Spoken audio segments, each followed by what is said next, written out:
Hello everyone, teaching pathway में सभी का स्वागत करते हैं और आशा करते हैं कि आप सभी ठीक होंगे। मैं हूं आपका दोस्त डॉक्टर यादव। आज की इस वीडियो में हम डिस्कस करने जा रहे हैं इन्वायरमेंटल साइंस का प्रीवियस ईयर पेपर और इसको हम सॉल्व करने की पूरी कोशिश करेंगे ताकि आपको पता चले कि एग्जाम के अंदर किस तरह से आंसर जो है वो लिखे जाते हैं और किस तरह से क्वेश्चन जो है वो एग्जाम के अंदर पूछे जाते हैं। तो चलो करते हैं स्टार्ट। सबसे पहले हम देखते हैं। जी हाँ, सबसे पहले देखते हैं प्रीवियस ईयर में क्या कुछ क्वेश्चन पूछे गए थे। यहाँ पे देख सकते हैं आप, लिखा है टाइम 3 आवर्स। सेक्शन जो है सेक्शन ए में आप देख सकते हैं 1 मार्क्स का एक क्वेश्चन रहेगा। पहला होता है ऑब्जेक्टिव टाइप क्वेश्चन। जी हाँ, ऑब्जेक्टिव टाइप क्वेश्चन में 1 मार्क्स का क्वेश्चन जो है वो पूछा जाता है। टोटल जो है मैक्सिमम मार्क्स जो है वो 70 होते हैं। तो देखते हैं पहला जो क्वेश्चन है जो सेक्शन ए है। सेक्शन ए से यहाँ पे आप देख सकते हैं लिखा हुआ है to be answered in 1 word और 1 सेंटेंस। ज्यादा लंबा लिखने की जरूरत नहीं है। ऐसा नहीं है आपको बहुत ज्यादा लिखना पड़े, टाइम बहुत कम होता है और इंस्ट्रक्शंस जो दी जाती हैं एग्जाम के दौरान वो आपको फॉलो करनी होती है। पहला क्वेश्चन जैसे है, deep well injection is a disposal method for dash dash waste. इसका आंसर क्या आएगा मैं आगे पूरा बताऊंगा आपको। दूसरा क्वेश्चन पूछा गया था, the contaminated liquid that may leak from a sanitary landfill is dash dash. तीसरा पूछा गया था, dash dash includes vegetables and fruit residues which are decomposable. चौथा पूछा गया था कि बताओ आप IUCN क्या होता है। पांचवा क्या था, dash dash is the variety different genes within individual species of living organism. Question number छठा था, एक्सप्लेन करना है आपको MAB क्या होता है। जी हाँ, उसके बाद 7 पूछा गया था, Kyoto protocol was adopted to reduce the emission of dash dash gases. आठवां है, world ozone day is celebrated on dash dash. उसके बाद सेक्शन बी से क्वेश्चन जो पूछे गए थे very short answer type questions. 2 marks का एक क्वेश्चन था और इसमें भी जो इंस्ट्रक्शन लिखी गई है वो क्या है, 25 वर्ड्स तक आपको लिखने हैं। ज्यादा लिखने की जरूरत नहीं है, ना आपको ज्यादा कम लिखना है ना ज्यादा लंबा लिखना है। ठीक है, तो पहला क्वेश्चन आया है, व्हाट इज एन इफ्लुएंट क्या होता है, डिफाइन प्राइमरी गैसेस पोllutants कौन कौन से, name the different types of water found in soil, what is the composition of e waste, क्या कंपोजिशन होता है, define compost, define cryopreservation, give two example of extant species. Answer मैं आपको बता रहा हूं आगे। ठीक है, आप हमारे साथ जुड़े रहिए, हम आपको आंसर भी बताएंगे। व्हाट इज मॉन्ट्रियल प्रोटोकॉल क्या है, डिफाइन एजेंडा 21 क्या है, why is EPA 1986 called umbrella legislation. या फिर लास्ट के क्वेश्चन में ऑप्शन भी है, आप बता सकते हैं what do you mean by project screening का मतलब क्या है। सेक्शन सी जो है यहाँ पे ये मेंशन किया गया है short answer type but 40 words तक आपको लिखना है। How can control air pollution with the help of electrostatic precipitator का इस्तेमाल करके। एक्सपेंड BOD क्या है, what does an increase BOD is in a water body reflect, how is soil pollution caused, what are the main components of solid waste management, what are the hotspot of biodiversity, why is greenhouse effect important, what are the impact of acid rain, what are the steps towards achieving sustainable development, what are the silent feature of air prevention 1981। या option है what is the importance of EIA का क्या importance है। Section D जो है, section D में पूछा गया है long answer type question, 100 words का रहने वाला है। पहला क्वेश्चन पूछा गया था, what are the different process for controlling gases pollutants. Option आपके पास और what are the sources and impact of noise pollution. उसके बाद क्या कुछ पूछा गया है, आप देख सकते हैं, व्हाट इज यूट्रोफिकेशन क्या है, how does it affect water bodies, what are the causes and consequence of marine pollution. और उसके बाद क्वेश्चन नंबर 30 है, write short notes on the following. और ये जो हम देख रहे हैं लॉन्ग 5 मार्क्स का एक क्वेश्चन जो है वो पूछा जाता है। इसमें और क्या कुछ है, आपको नोट लिखना है सोइल प्रोफाइल के ऊपर, कंट्रोल ऑफ सोइल इरोजन के ऊपर और describe details in the composition of soil, बहुत इंपॉर्टेंट। तो ये था प्रीवियस ईयर का पेपर। अब हम इसको सॉल्व करते हैं। देखिए, सॉल्व करेंगे, बताएंगे किस तरह से इसके जो आंसर हैं वो लिखे जाते हैं। जी हाँ, किस तरह से इसकी जो आंसर हैं वो लिखे जाते हैं।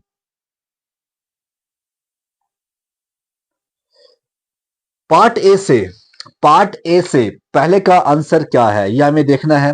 पार्ट ए से पहले का आंसर क्या है, वहां पे क्वेश्चन पूछ रहा था, deep well injection is a disposal method for किसके लिए होता है, वेस्ट के लिए होता है। अब यहाँ पे जो वेस्ट है ये क्या होते हैं, देखो आंसर क्या है यहाँ पे। जो hazardous and non hazardous liquid waste होते हैं, ये इसका आंसर आता है। देखो डीप वेल इंजेक्शन जो है ना, ये वहां पे आपको एक्सप्लेन नहीं करना है, आपको बहुत शॉर्ट लिखना है। आपको सिर्फ वो जो फिल इन ब्लैंक्स है वो भरना है। मैं आपको समझा रहा हूँ। डीप वेल इंजेक्शन जो है, इसके अंदर आता है injecting liquid waste deep into underground rock formation to prevent contamination of surface water and soil. उसके बाद दूसरा क्वेश्चन का आंसर क्या, क्वेश्चन क्या था, the contaminated liquid that may leak from a sanitary landfill is, क्या होता है ये होता है लीचेट। लीचेट क्या होता है, ये एक पोल्यूटेड लिक्विड जो बनता है जब water filters through waste material in the landfill, carrying करता है harmful substances with it. Next question था dash dash includes vegetable and fruit residues which are decomposable. तो इसका जो आंसर था वो लिखना है आपको सिर्फ बायोडिग्रेडेबल वेस्ट। तो बायोडिग्रेडेबल वेस्ट क्या होता है, ये कंसिस्ट करता है organic materials like food scraps, vegetable peels and garden waste that can be broken down naturally by microorganisms. Question 4 था, आपको एक्सप्लेन करना है आईयूसीएन। आईयूसीएन को एक्सप्लेन जब करेंगे तो इसका मतलब है international union for conservation of nature. सिर्फ आपको इतना ही लिखना है। अब समझाने के लिए मैं आपको बताऊंगा कि आईयूसीएन क्या है। ये ग्लोबल ऑर्गेनाइजेशन है जो वर्क करती है for nature conservation and sustainable resource management. पांचवा क्वेश्चन पूछा गया था dash dash is the variety of different genes within individual species of living organism. तो इसका जो आंसर आएगा वो आएगा जेनेटिक डाइवर्सिटी। तो जेनेटिक डाइवर्सिटी जो है is the variety of different genes within individual species of living organism. ठीक है, तो यहाँ पे आप देख सकते हो ये क्या है, रेंज ऑफ। क्वेश्चन नंबर 6 पूछा गया है, आपको एक्सप्लेन करना है एमएबी। एमएबी का मतलब क्या है बच्चों, एमएबी का मतलब होता है मेन एंड बायोस्फीयर प्रोग्राम। ये एक इनिशिएटिव है जो यूनेस्को ने लिया है, जो प्रमोट करता है sustainable development bye balancing conservation. Conservation का मतलब पता है क्या होता है, कंजर्वेशन का मतलब होता है किसी चीज़ को कंजर्व करना, बचा के रखना। जैसे हमारे पास होते हैं नेशनल पार्क्स, जिस तरह से हमारे पास होते हैं वाइल्ड लाइफ सेंचुरीज। ठीक है, क्वेश्चन नेक्स्ट है the Kyoto protocol was adopted to reduce the emission of किसका, डैश डैश था, ग्रीन हाउस गैसेस का। ठीक है, तो ग्रीन हाउस गैसेस के रिलेटेड जो है वो कयोटो प्रोटोकॉल आता है।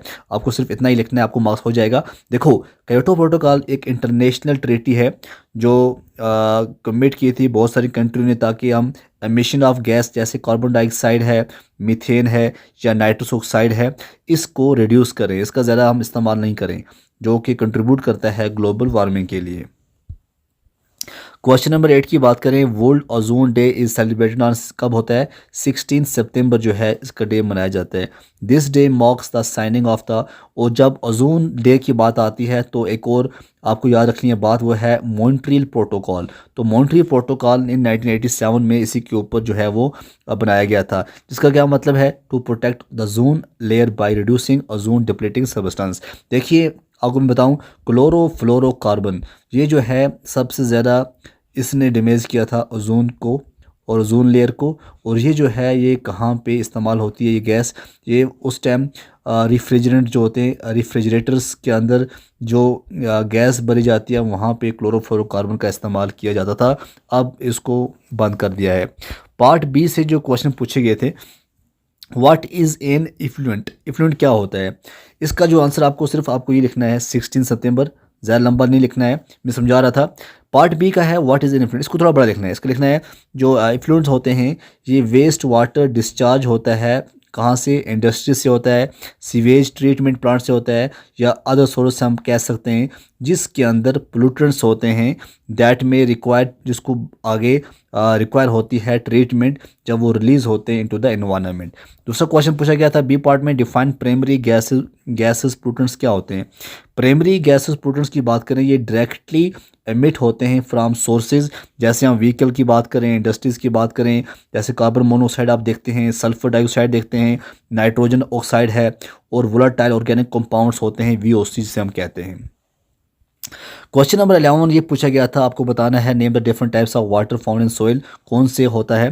देखो, different types of water in soil जो है, आर ग्रेविटेशनल वाटर होता है, कैपिलरी वाटर होता है, हाइग्रोस्कोपिक वाटर होता है। आप कहोगे आप किस तरह से डिफरेंट वाटर भी आपको इसके अंदर मिलेगा, तो आपका आंसर हो जाएगा what is the composition of e waste. E waste का कंपोजिशन क्या है? ई वेस्ट कंसिस्ट करता है मेटल, जैसे हम गोल्ड की बात करें, सिल्वर हो, कॉपर हो, प्लास्टिक, ग्लास, टॉक्सिक सब्सटेंस जैसे लेड होता है, मरकरी, कैडमियम का आ जाना, electronic components from discard electrical devices, तो ई वेस्ट इसके अंदर आ जाता है। ठीक है, उसके बाद हम बात करें डिफाइन कंपोस्ट। कंपोस्ट के अंदर क्या आता है? कंपोस्ट जो होता है एक डिकम्पोज्ड ऑर्गेनिक जो मैटर होता है, डिकम्पोज्ड ऑर्गेनिक मैटर जिसमें प्लांट्स और any plants and food waste होते हैं, जिसके अंदर सोइल फर्टिलिटी बहुत ज़्यादा होती है और microbial activity enhance when used as a nature fertiliser, जब हम इसको इस्तेमाल करते हैं। तो कंपोस्ट बेस्ट मानी जाती है किसके लिए? एग्रीकल्चर के लिए। क्वेश्चन पूछा गया था, बताओ आप डिफाइन क्रायो प्रिजर्वेशन क्या होता है। तो क्रायो प्रिजर्वेशन का मतलब होता है ऐसी प्रोसेस जहाँ पे हम प्रिजर्व करते हैं सेल्स को। किसको करते हैं? सेल्स को करते हैं, टिश्यू को करते हैं, या फिर हम कोई भी जेनेटिक मटेरियल को हम करते हैं बहुत लो -196 डिग्री सेल्सियस और liquid nitrogen to maintain their viability, इसका इस्तेमाल करते हैं। उसके बाद आता है give two examples of extant species. सिर्फ आपको दो ही बताने हैं, बहुत सारे एक्सटेंट हो चुकी हैं। पहला मैंने बताया आपको द डोडो। डोडो का मतलब साइंटिफिक नाम क्या है? रैपस क्यूकुलेटस जो है। उसके बाद है पैसेंजर पिजन। आपने वो देखी होगी सलमान खान की एक फिल्म जिसमें वो कबूतर जो है पूरा काम करता है, तो वो था एक्टोपिस्टिस माइग्रेटोरियस। अब वो एक्सटेंड हो चुका है due to human activities and habitat destruction. What is the Montreal protocol क्या होता है? मैंने अभी बता चुका हूँ कि ये ओजोन के रिलेटेड होता है, एक इंटरनेशनल ट्रीटी जो 1987 में साइन की गई थी और CFC के कंट्रोल को लेकर बहुत ज़्यादा इसमें बात की गई थी। डिफाइन एजेंडा 21 क्या है? एजेंडा 21 जो है ये एक ग्लोबल एक्शन प्लान जो 1992 में अडॉप्ट किया गया था जब अर्थ समिट हुआ था, ताकि हम प्रमोट कर सकें सस्टेनेबल डेवलपमेंट और environmental protection for the 21st century. Why is EPA 1986 called umbrella legislation? बताओ क्यों? क्योंकि द इन्वायरमेंटल प्रोटेक्शन एक्ट 1986 को इसलिए कहा गया अम्ब्रेला लेजिस्लेशन, जो प्रोवाइड करता है एक फ्रेमवर्क, ठीक, और for all environmental laws in India, और कवर करता है एयर को भी, वाटर को भी और लैंड पोल्यूशन को भी। इसके साथ ऑप्शन था आर में, what do you mean by project screening क्या होता है? तो प्रोजेक्ट स्क्रीनिंग की बात करें, ये एक इनिशियल स्टेप होता है किसका? इन्वायरमेंटल इम्पैक्ट असेसमेंट का, जहाँ पे जो प्रपोज्ड प्रोजेक्ट होते हैं वो एवेल्यूएट किए जाते हैं किसके लिए? पोटेंशियल इन्वायरमेंट रिस्क के लिए बिफोर अप्रूवल। देखा जाता है कि हाँ जी, फॉर एग्जांपल यहाँ पे एक पहाड़ी है, फॉर एग्जांपल ये एक पहाड़ी है, इस पहाड़ी को किसी कंपनी को टनल निकालना है या गवर्नमेंट को टनल निकालना है, तो कंपनी क्या करेगी? हर एक से अप्रूवल लेगी और इन्वायरमेंट EIA से भी अप्रूवल लेगी। पहले AI चेक करेगी क्या यहाँ पे इस टनल की कंस्ट्रक्शन से कोई इफेक्ट, कोई प्रॉब्लम तो नहीं हो सकती, तब जाके टनल वाला टनल निकाल सकेगा। तो ये थी आपके लिए एग्जांपल। सेक्शन C जो है 5 मार्क्स का क्वेश्चन होता है। How can we control air pollution with the help of electrostatic precipitators? बोलो किस तरह करते हैं हम? देखो, इलेक्ट्रोस्टैटिक प्रेसिपिटेटर्स जो होता है ये रिमूव करता है पार्टिकुलेट मैटर फ्रॉम, देखिए ये 3 मार्क्स का होता है, सॉरी ये 3 मार्क्स का होता है C पार्ट। तो इलेक्ट्रोस्टैटिक प्रेसिपिटेटर्स रिमूव करता है particulate matter from industries emission by charging particles with electrodes and collect करता है देम ऑन प्लेट्स, और ये रिड्यूस करता है air pollution from factories and power plants. Question आया था BOD क्या होता है? BOD होता है बायोकेमिकल ऑक्सीजन डिमांड होता है, और हम किस तरह से मेजर करते हैं? What does an increase BOD in water body reflect? जब हम अमाउंट इसका measure the amount of oxygen required by microbes to decompose organic matter, increased BOD क्या करता है? हाई पोल्यूशन को इंडिकेट करता है और इससे ऑक्सीजन डिप्लीशन हो जाता है और हार्मिंग एक्वेटिक लाइफ। अगर आपकी फ़िश जो है पॉन्ड के अंदर रहती है और पॉन्ड का BOD अगर आपने देखा बढ़ चुका है तो क्या होगा? खतरा हो सकता है। How is soil pollution caused? किस तरह से सॉइल पोल्यूशन होता है? ये सबसे पहली बात है, जो इंडस्ट्रियल वेस्ट है ये सॉइल कॉज कर सकता है। ज़्यादा आप फर्टिलाइज़र का इस्तेमाल करोगे सॉइल पोल्यूशन हो सकता है, पेस्टिसाइड का इस्तेमाल करोगे सॉइल पोल्यूशन हो सकता है, और आप जंगल काटोगे तो सॉइल पोल्यूशन हो सकता है। इम्प्रॉपर वेस्ट डिस्पोजल करोगे तो सॉइल हो सकता है leading to the reduce of soil fertility reduce हो जाती है, और कंटेमिनेशन जो हो जाता है पानी का, ग्राउंड वाटर का, फिर क्या होती है, बीमारी हो जाती हैं। What are the main components of soil waste management, क्या कंपोनेंट्स होते हैं इसमें? अगर हम बात करें main components of solid waste management की बात हो रही है, सॉलिड वेस्ट मैनेजमेंट कैसे करेंगे, मेन कंपोनेंट्स क्या हैं? सबसे पहले जो है वेस्ट जनरेशन, फिर कलेक्शन, फिर ट्रांसपोर्टेशन, फिर ट्रीटमेंट। ट्रीटमेंट में क्या आता है? या तो रिसाइकलिंग करेंगे, या कंपोस्टिंग, या इंसिनरेशन करेंगे, and final disposal in landfills, या फिर waste to energy plant. What are the hot spots, question है what are the hot spots of biodiversity, क्या होते हैं? बायोडाइवर्सिटी हॉट स्पॉट्स होते हैं जो इकोलॉजिकल रिच रीजन होते हैं, जहाँ पे बहुत ज़्यादा स्पीशीज़ डाइवर्सिटी जो है वो पाई जाती है, या हम इंडिमिज्म कह सकते हैं। जैसे हम हिमालय की बात करें, या इंडो बर्मा रीजन की बात करें, in western Ghats in India की बात करें, तो यहाँ पे अच्छी खासी हॉट चीज़ें जो हैं वो आपको देखने को मिलती हैं हॉट स्पॉट में, ठीक है। तो why is the greenhouse effect important क्यों है? ग्रीन हाउस इफेक्ट मेंटेन करता है अर्थ के टेम्परेचर को, ताकि जो हीट जो ट्रैप हो रही है with gases like carbon dioxide and methane, without it earth would be too cold to support life. What are the impact of acid rain, acid rain का क्या इम्पैक्ट है? देखो एसिड रेन जो है वो डैमेज करेगी सबसे पहले सॉइल की फर्टिलिटी को, उसके बाद एक्वेटिक इकोसिस्टम को भी, उसके बाद forest and building bye lowering pH levels. जब ताजमहल के आप देख सकते हैं मार्बल्स के ऊपर कितना जो है आप देख सकते हैं वो शक्ल चेंज हो चुकी है, लीचिंग न्यूट्रिएंट्स हो जाते हैं, क्रोडिंग स्ट्रक्चर लाइक मोनूमेंट्स, जैसे मैंने बात की। What are the steps towards achieving sustainable development, क्या स्टेप्स रहेंगे? सबसे पहली बात होती है हमें पोल्यूशन को कंट्रोल करना पड़ेगा, हमें प्रमोटिंग रिन्यूएबल एनर्जी करनी पड़ेगी, हमें अडॉप्ट करना पड़ेगा इको फ्रेंडली टेक्नोलॉजीज, हमें एफॉरेस्टेशन करनी पड़ेगी, हमें प्लांट्स लगाने पड़ेंगे, काटने नहीं पड़ेंगे, एंड इम्प्लीमेंट करना पड़ेगा environmental policy. What are the salient feature of the air provision 1981 क्या है? ये एक्ट जो है वो बोलता है कि सेट्स, इसने कुछ स्टैंडर्ड्स रखे हैं एमिशन के लिए, एस्टेब्लिशेस पोल्यूशन कंट्रोल बोर्ड्स बनाए हैं, और पेनलाइज इंडस्ट्री जो भी वायलेट करेगा नॉर्म्स को उसको फाइन भरना पड़ता है। यह आपके पास ऑप्शन था EIA क्या है? आज मैंने आपको बताया एक एनवायरमेंटल इम्पैक्ट असेसमेंट जो है ये एवेल्यूएट करता है environmental effect of proposed project before approval, help करता है सस्टेनेबल डेवलपमेंट एंड प्रिवेंट करता है इकोलॉजिकल डैमेज। उसके बाद सेक्शन डी जो है 5 मार्क्स का था, और व्हाट पहला क्वेश्चन जो है what are the different process for controlling gases pollutants क्या हैं? देखो जब हम कंट्रोल करते हैं गैसेस पोल्यूटेंट्स को, इसके अंदर बहुत सारी टेक्निक्स आती हैं। सबसे पहला आता है एब्जॉर्प्शंस, दूसरा आता है एडजॉर्प्शन, तीसरा आता है कॉम्बस्टन, चौथा आता है कंडेंसेशन, पांचवा आता है बायोलॉजिकल ट्रीटमेंट, ठीक है। एड्जॉर्प्शन का मतलब क्या होता है? जो पोल्यूटेंट्स होते हैं ये डिजॉल्व्ड होते हैं लिक्विड मीडियम में, such as wet scrubbers for sulphur dioxide removal. उसके बाद एड्जॉर्प्शन क्या होते हैं? Pollutants adhere to soil surface like activated carbon filters for volatile organic compounds. Combustion आपको पता ही है इंसिनरेशन होता है, harmful gases are burned at high temperatures such as catalytic converters in vehicles that oxidize carbon monoxide। इस तरह से होता है कंडेंसेशन, गैसेस जो है वो कूल की जाती है टू टेम्परेचर जहाँ पे where they liquefy separating pollutants.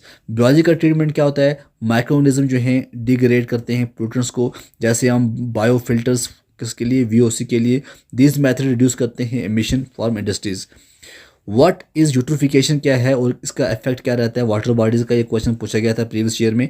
तो यूट्रिफिकेशन जो होता है जब एक्सेसिव इनरिचमेंट होती है वाटर बॉडीज़ के अंदर किसकी, न्यूट्रिएंट्स की, तब हम कहते हैं यूट्रिफिकेशन।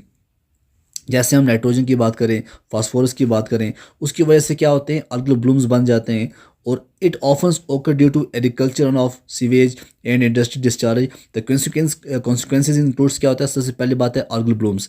जब रैपिड एल्गी ग्रोथ होगा ये ब्लॉक करेगा सनलाइट को, प्रिवेंट करेगा एक्वेटिक प्लांट फ्रॉम फोटोसिंथेसाइज, जिसमें उसको प्रॉब्लम हो सकती है। उसके बाद इफेक्ट क्या है? पहला इफेक्ट हो गया अल्गल ब्लूम्स जो हैं ये ब्लॉक करते हैं सनलाइट को। दूसरा आता है ऑक्सीजन डिप्लीशन। जब डिकम्पोजिंग अलगे जो है बहुत ज़्यादा ऑक्सीजन कंज्यूम करेगा, वो क्रिएट करेगा डेड जोन्स जहाँ पे एक्वेटिक लाइफ जो है वो सर्वाइव नहीं कर पाएगी। तीसरा आता है लॉस ऑफ बायोडाइवर्सिटी। जब ऑक्सीजन लेवल ड्रॉप हो जाएगी फिश और अदर ऑर्गेनिज्म जो हैं वो मर जाएंगे। टॉक्सिसिटी का मतलब क्या है? कुछ अलगे जो हैं प्रोड्यूस करते हैं टॉक्सिन्स को जो कि हार्मफुल होते हैं एक्वेटिक लाइफ और ह्यूमंस के लिए। तो preventive eutrophication requires better nutrients management, waste water treatments in sustainable farming practices. Question आया था एक और, आप देख सकते हैं यहाँ पे कि हम आपको एक सोइल प्रोफाइल क्या है पहले इसके बारे में बताना है। सोइल प्रोफाइल होता है एक वर्टिकल सेक्शन, जैसे हम ये सोइल ली, इसके जो ये सेक्शन है नीचे वर्टिकल में, इस सेक्शन में शो करते हैं डिफरेंट लेयर्स। जैसे हम ओ होरिजन की बात करें, A horizon, B horizon, C horizon, R horizon. O होता है जहाँ पे organic material like decompose plants और एनिमल्स होते हैं। ए होता है top soil, rich in minerals होते हैं, ऑर्गेनिक मैटर होते हैं, सपोर्ट करते हैं प्लांट लाइफ को। बी होता है सब सोइल, जो कंटेन करता है क्ले, मिनरल्स, लीचेड न्यूट्रिएंट्स। तो आप इसमें एक अच्छी सी डायग्राम बना लेना जो आपकी एनसीईआरटी में होगी। सी होरिजन मतलब होता है पेरेंट मटेरियल, कंसिस्ट करता है weather rocks, minerals that contribute to soil formation. R का मतलब होता है बेड रॉक, जो एन वेदर रॉक्स होती हैं beneath द सोइल लेयर्स। तो soil profiles are crucial for understanding soil fertility and guiding करता है एग्रीकल्चर प्रैक्टिस को, तो बहुत ज़्यादा इंपॉर्टेंट है। दूसरा आया था, बताओ आप कंट्रोल हम किस तरह करेंगे सोइल इरोजन को। तो बहुत सारे मेथड्स होते हैं। पहला है एफॉरेस्टेशन। एफॉरेस्टेशन का मतलब होता है बहुत ज़्यादा प्लांट आपको लगाने हैं। फिर है terrace farming, building step on slope to slow water run off, contour ploughing, ploughing along the contour of the land to reduce soil displacement. Cover करना है cropping, growing protective vegetation between crops to prevent soil disturbance. फिर है मुल्चिंग। मुल्चिंग क्या होता है? मुल्चिंग का मतलब होता है अप्लाई करना है ऑर्गेनिक मटेरियल लाइक क्लेवर्स और straw to protect soil, retain moisture and reduce erosion. तो ये जो टेक्निक्स होती हैं ये हेल्प करती हैं preserve soil quality and prevent land degradation. फिर क्वेश्चन था बच्चों, लास्ट क्वेश्चन क्या पूछा गया था लास्ट ईयर में कि आपको डिस्क्राइब करना है कंपोजिशन ऑफ सोइल। तो सोइल कंपोजिशन की बात करें, सोइल एक कॉम्प्लेक्स मिक्सचर होता है जो बहुत सारे कंपोनेंट्स का बना होता है। पहली बात है मिनरल्स 45%, ऑर्गेनिक मैटर्स 5%, वाटर आपको 25%, एयर आपको 25%, माइक्रोनिज्म भी होते हैं। मिनरल्स में आपको सेंड आएगा, सिल्ट आएगा, क्ले पार्टिकल्स आएंगे जो प्रोवाइड करते हैं स्ट्रक्चर, टेक्सचर और influence water retention and root penetration. Organic में क्या होता है? कंपोजिट ऑफ डिकम्पोज प्लांट्स होते हैं, एनिमल्स होते हैं, माइक्रोनिज्म होते हैं, और ये सोइल की क्वालिटी को इंप्रूव करते हैं, water retention and nutrient availability को। वाटर जो है एसेंशियल होता है deserve nutrients, adding chemical reactions and supporting plant growth. हवा आपको पता है ऑक्सीजन होता है, नाइट्रोजन होता है जो कि वाइटल होता है रूट रेस्पिरेशन के लिए। माइक्रोनिज्म जो है bacteria, fungi, earthworms which aid in decomposing organic matter and cycling nutrients. तो ये था आज का पेपर जो आपके साथ मैंने डिस्कस किया। अगर आप नेक्स्ट क्या चाहते हैं आप बताना, आपके लिए मैं लेकर आऊँगा। तब तक के लिए खुदा हाफिज़।